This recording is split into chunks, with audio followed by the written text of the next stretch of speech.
Hi, my name is Bridget Mosier. I'm an Irish step dancer here at Sacred Heart University, which is also known as the Claddagh Dancers, and I've been Irish step dancing since I was 5. So I started Irish dance when I was 5 years old, and the reason why I got into it was because an Irish dance group was performing at my local library. My mom used to take me to the library to watch different shows and stuff. And I watched them perform, and my mom said I turned to her right after, and I was like, "Mom, that's what I want to do." I had been involved in ballet and other stuff like that and liked it. But when I saw these girls Irish step dancing, I was just like, no, that's it. That's what I want to do. So the outfits, or more I should say costumes that Irish dancers wear, I get questions about it all the time, and it's always just why? Why do you guys wear that? And I only have an answer to some of the things, because when I competed growing up, the outfits are very extravagant. It's a lot of makeup. I used to get spray tans for it. It's almost very pageant-like. And the spray tans are definitely because most girls who do Irish dancing are pale Irish girls. So when there's really bright lights on the stage, you just get washed out and you can't really see. Just like a normal dance competition, you would get a spray tan, Irish dance you did too. And then we would wear these extravagant dresses, and those are actually made in Ireland by a man named Gavin Doherty, and he ships them over and comes over to New York to fit us for the dresses. He designs them. You can ask for specific colors, but most people kind of just let him do his thing. And we do wear wigs. I've worn a blonde wig ever since I was 12 or 13, and that was something my mom was so upset about, because I'm a traditional Irish redhead, and she was like, "Why is my redheaded daughter wearing a blonde wig?" But it was just it just went along with everything that I had to wear. My teacher was like, "She has to wear a blonde wig."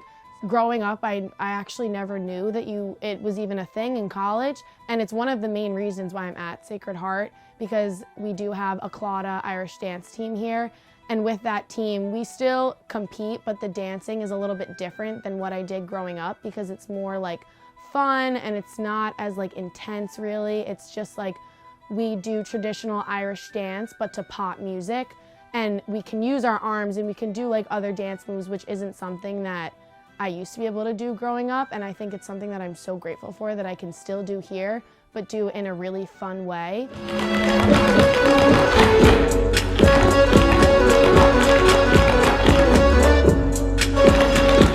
The main thing that we do, it's called Villanova, and it's an Irish dance competition that's just for colleges.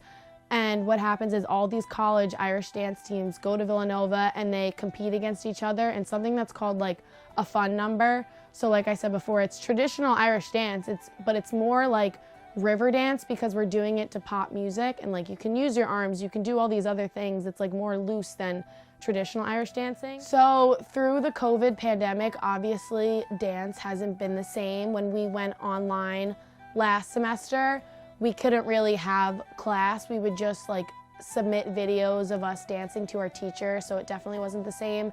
And then this semester, we do have class, or we used to have class once a week, but it would be in separate groups, so unfortunately the whole team couldn't be there, and there would only be 6 people in the class. It was only for an hour versus we normally had 2.5 hours, and you obviously had to wear a mask. Like I said, not everyone could be there, so it's definitely been different and very difficult. So my favorite experience from Irish dance was definitely last semester, spring break, when the Claddagh Irish dance team went to Dingle for the week, and we got to stay in the cottages that regular SHU students who study abroad stay in.